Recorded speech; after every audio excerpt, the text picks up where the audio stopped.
Et bonne intervention là de Monsoro devant Ibrahima Bakayoko. Santos. Bon ballon de Santos, retour de Tuzio.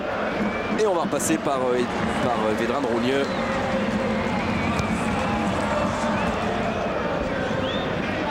Pedretti directement sur André Louise. La faute de Moussebilo va laisser l'avantage à Dos Santos. C'est bien arbitré car il y a déjà devant un départ de Cavens. Mais qui va remettre ce ballon au sol, combiné avec Bakayoko. Et il ne peut pas frapper pour l'instant Bakayoko. En revanche, Ibrahim Ba va frapper.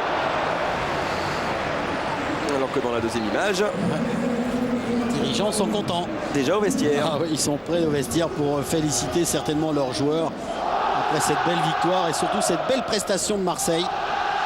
C'est Jean Fernandez qui connaît évidemment parfaitement Marseille. Il a été entraîneur, il a été adjoint de Tomislavevic qui disait « Je connais Bernard Tapie et je sais qu'il ne supporte pas de perdre le match qui précède un Paris Saint-Germain-Marseille ou un Marseille-Paris Saint-Germain. »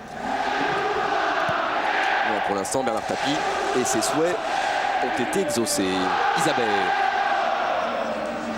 Oui, entre les jambes de Yobo et le dégagement de Meïté.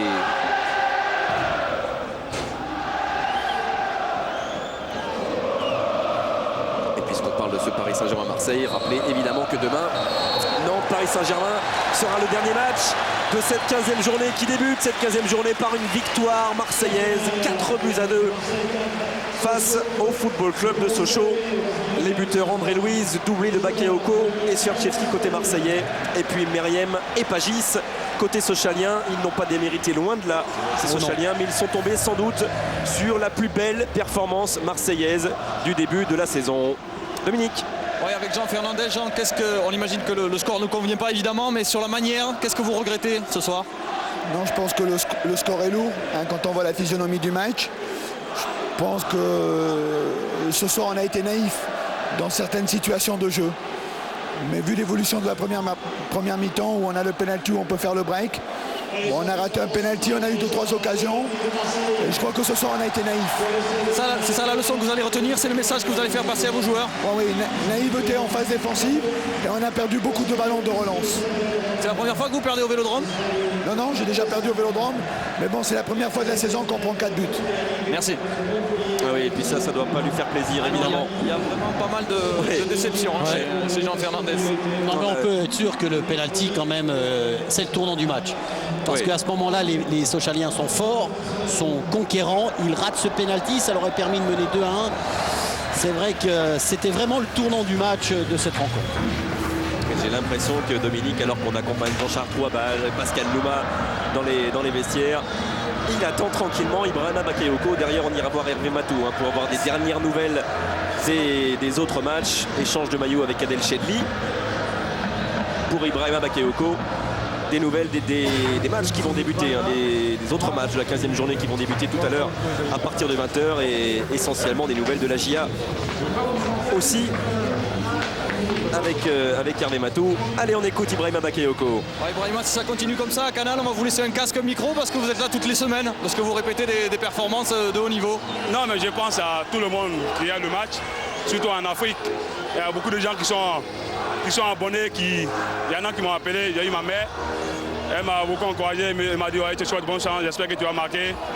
Donc j'ai marqué, je suis content, je pense beaucoup à ma mère et à tous ceux qui m'ont soutenu, et à ma femme et ma fille. On a vu que vous étiez un bon joker, que vous pouviez rentrer dans un match marqué, mais vous pouvez aussi marquer en démarrant la rencontre. Non, je crois qu'il a démontré que tant que l'OM aura besoin de moi, je ne vais jamais tomber l'OM. C'est ça, c'est un truc de cœur, ça est dans mon cœur là, sinon je ne serais plus là. À votre goût, à votre sens, c'est le plus gros match de l'OM cette année? Non, mais je pense qu'il ne faut pas, j'ai failli pleurer sur le premier, j'étais vraiment découragé quand ils ont égalisé. Mais après, je dis non, il ne faut pas que je lâche, il faut que je sois présent encore. Donc j'espère que ce troisième but a fait du bien à l'équipe. C'était la meilleure façon de préparer le déplacement à Paris? Moi, j'ai dit que ce match était plus important que celui de Paris. Mais maintenant, j'ai oublié ce match et je pense au match de Paris maintenant. Pour tous les supporters de l'OM qui attendent ce match. Je crois qu'ils sont contents de cette victoire. Ça va leur donner le moral pour aller à Paris. J'espère qu'il n'y aura pas d'incident entre les supporters. Merci.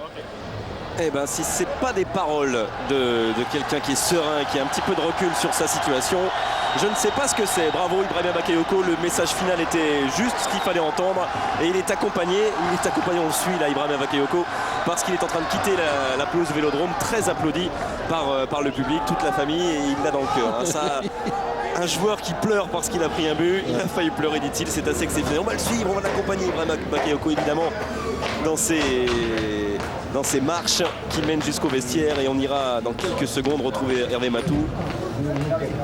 Mais quel bonheur de le retrouver là et de le voir inscrire 2 buts, de donner un 3e, et évidemment les félicitations du président, de l'entraîneur.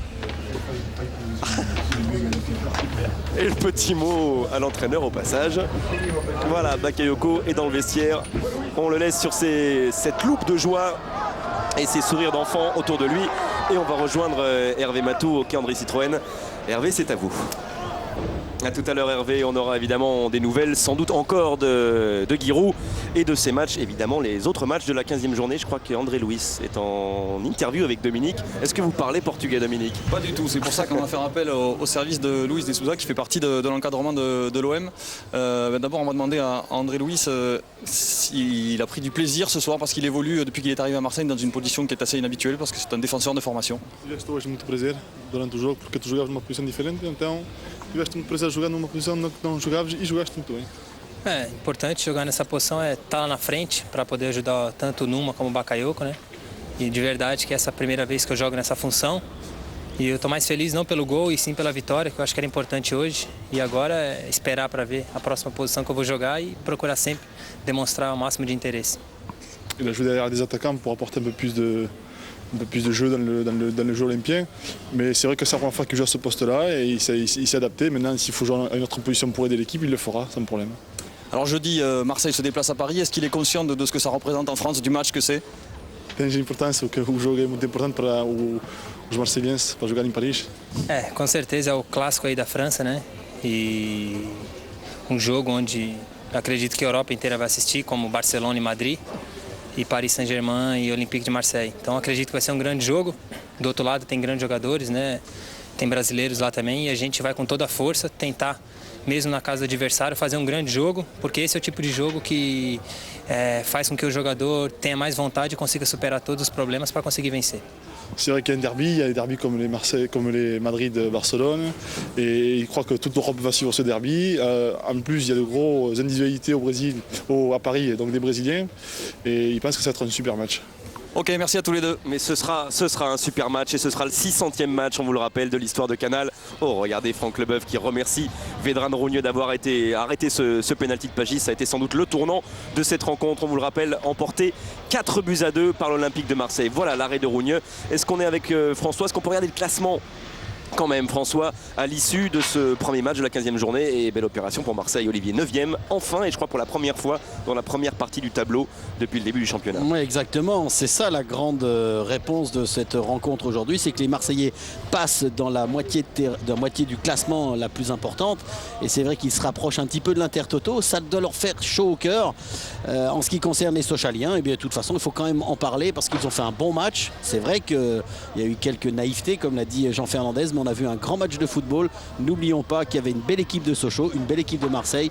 Une belle note. Une belle note, mais sans les deux équipes, on n'a pas un beau match de football, il ne faut pas l'oublier. Regardez la note qui va monter, Olivier, jusqu'à 14,80, ça fait plaisir. Rendez-vous Canal Plus Vert, 20h30, Écosse-Nouvelle-Zélande, à 3h30 du matin sur Canal, si vous aimez le rugby, Écosse-Nouvelle-Zélande. Et puis dans 10 minutes, David Douillet, chez Daphné Roulier, dans Plus Clair. D'accord? Avec plaisir, bien sûr. Merci à François-Charles Bidot qui réalisait cet après-midi. Assisté de Marc Suzini, d'Ariane Gottlieb, de Christophe Baudet. Merci à vous, Olivier, et à Lucien Nabila. Et très bonne soirée. Nantes PSG demain à partir de 20h15. Salut à tous. Salut.